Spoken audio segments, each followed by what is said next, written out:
Good Day to Die Hard. Been waiting to do this review for a while. It's going to be a fun one, actually. Now, I'm a huge Die Hard fan of the original Die Hard movies. Let's get right into it. I'm going to start off by telling you a story. In the year 1988, I was a teenager, and my dad and I, we had a tradition of seeing really good action movies together in the theater, and we went to a little-known movie. Again, there wasn't a lot of trailers back out for this movie, called Die Hard, starring an unknown actor named Bruce Willis. And it took place in Nakatomi Plaza, and it was a yippee-ki-yay movie. Fantastic. To this day, one of the best all-time action movies in movie history, by far. Loved it. I went on to see Die Hard 2, Die Harder. I actually enjoyed it. Some of the fans didn't like it. I thought it was pretty good. And then, of course, Die Hard with a Vengeance. The third film came out in, I believe, 1995. Then there was a hiatus, and Live Free or Die Hard came out. And went and saw that. And I actually enjoyed it.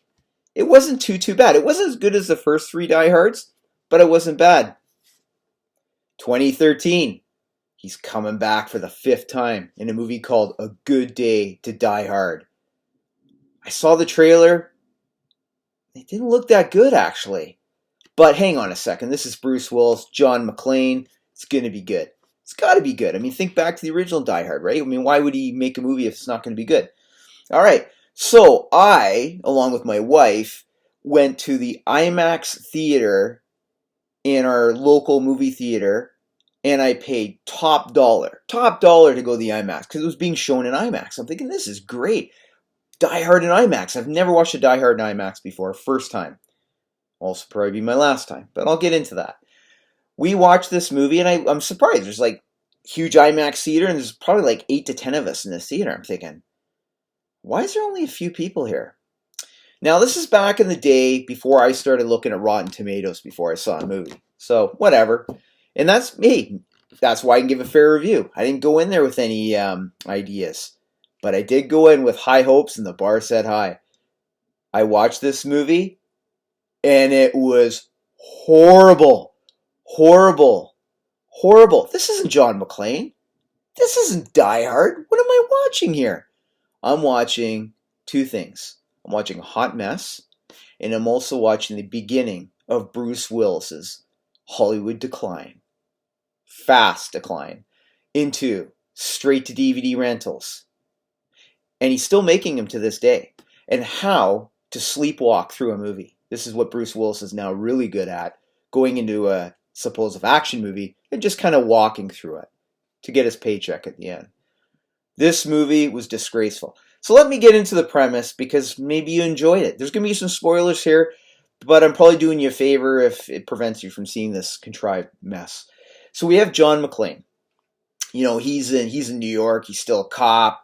He's at the shooting range.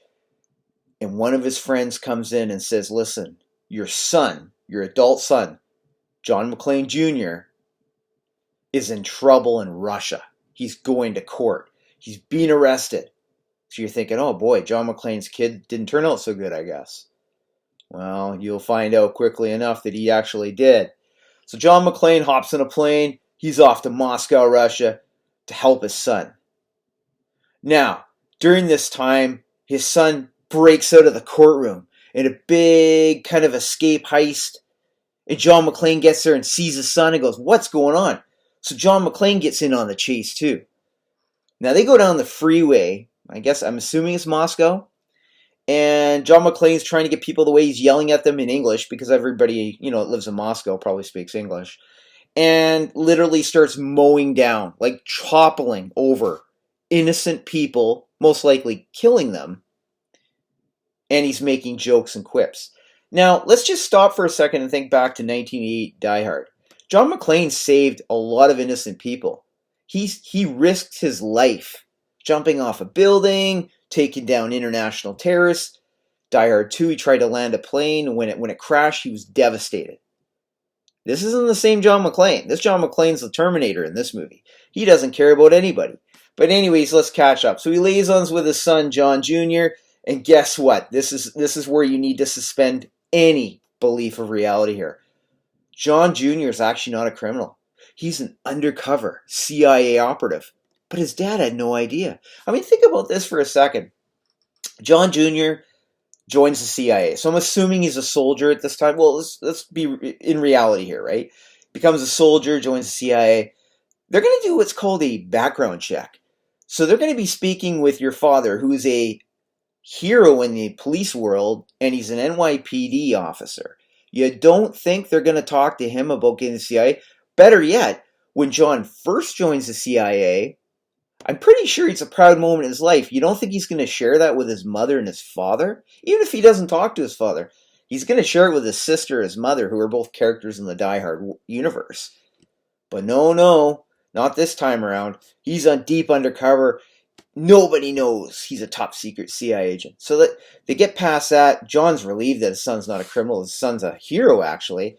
And they decide to join forces together and go after the bad guys. Leading me into the next problem. Who are the bad guys? Guess what? I have no idea. There's so many bad guys. They go from one bad guy character to the next. And to the next.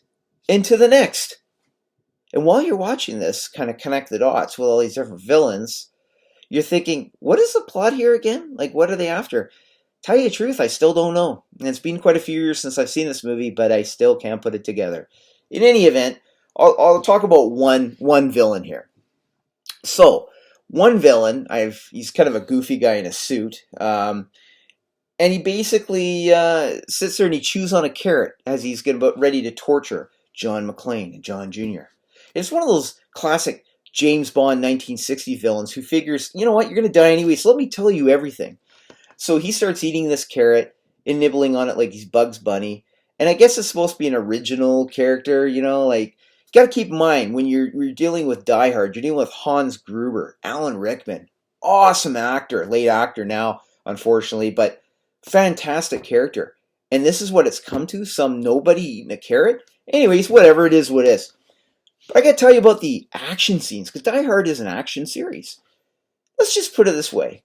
One of my favorite, most ridiculous scenes, because every scene in this movie is ridiculous, is when there's a helicopter blasting this high-rise building that John and John Jr. in, and they know they're going to get hit with these bullets. So they're running through the floor of this building towards the plain glass window. And without looking out the window, keep in mind they're about 20, 30 stories up. Kind of if you fall out that story, you're definitely going to splatter on the ground. But anyways, whatever. They calmly smash through the window. But guess what? John McClane's lucky day. They were doing construction on this high-rise building that John didn't know about, and they had one of those tubes where you put all the materials down that you don't use that goes all the way to the ground. And they magically get in this tube, and they kind of slide down like it's a water slide. And they go 20 stories to the ground. They fall out, they crash into things, and they don't even have a cut or a bruise. It's amazing. Just, these guys have good genes, I guess. Anyways, I digress. So, the big climatic scene, I mean, come on, think about it for a second. If you're a B-movie writer, B-movie director, and it's set in Russia, where are you going to have your climax scene? Think about it for a second. Chernobyl? Probably not. Oh, yeah, well, that's where it is. Anyway, Chernobyl will be where they have the major ending, and they're helping this guy along the way. I think I should throw that in there. His name is Kamaravov or something like that, played by Sebastian Koch. They think they're helping him. Turns out, guess what? You've been fooled. He is the master bad guy. Because it's good, because this whole time you're confused to who the bad guys are, because you're seeing all these different Russian baddies. It's like, who's the leader? None of this makes any sense. So him and his daughter, Aina, I believe her name is, are the major villains. So it's a big showdown at the end. Big showdown with a helicopter. Yeah, it's ridiculous. You got to suspend your belief on this one. Yeah, I don't even know where to begin explaining this scene. It's just insane. Insanely crazy. The action in this movie is so unrealistic. It's like watching a video game, and it's not inspiring or even doesn't have any meaning to it. At the end of the day, John and John Jr. save the day. They've got their relationship back together, and they head back to the United States and get off the plane, and that's how the movie ends. Thank goodness. It is one of the worst movies I have ever seen of a successful franchise. A sequel that never needed to be made, but was made because Bruce Willis had some bills to pay. This is not John McClane. Do not watch it. If you're a diehard movie fan, skip this movie altogether because it'll ruin your idea of who John McClane is. The problem now I have is that Bruce Willis has been doing these B movie roles over the past few years. And when I say B movie roles, you can go on Google Play right now, and he's got a new release out every week, usually involving a spaceship or something like that. And it's ridiculous. But nobody takes him seriously anymore. So now when he wants to make another Die Hard movie, I'm pretty sure the studios are going to be, you know what, go to the other, dollar store production company. They'll do one. He's destroyed the Die Hard name, I think, especially with this movie. He didn't care, didn't put any thought in this character. It was not John McClane. It truly, truly wasn't. Didn't have the heart and soul of the character that we've all we've gotten to know and love over the years. And I think back to 1988, going in that movie theater, watching that movie with my dad, and it was just a great time. Then I flash forward to this 2015 when I go to the IMAX and pay like 4 times the prices of the theater, and I see this hot garbage. Man, just shows you times change. Anyways, on a scale of 1 to 10 for a good day to die hard, I give it a great rating of half a star out of 10. So that's right, not 1 out of 10, but half of a star out of 10. So 0.5, I guess. I'm not really good at math, but that's what I give this movie. It's a joke. As a matter of fact, I actually, as a guilty pleasure, if it's on like TV on one of the TV channels, I'll quickly turn into it because I need a good chuckle. It's just so ridiculous. It's a mess. And I guess it's like a uninspired whodunit because you're trying to figure out who's who and who's the villains, but it's not supposed to be a whodunit. They just are sloppy. The writing makes no sense. Again, I still can't tell you what they were going after, what they were trying to save. I guess they're maybe trying to save and stop a nuclear war. I don't know. Who cares?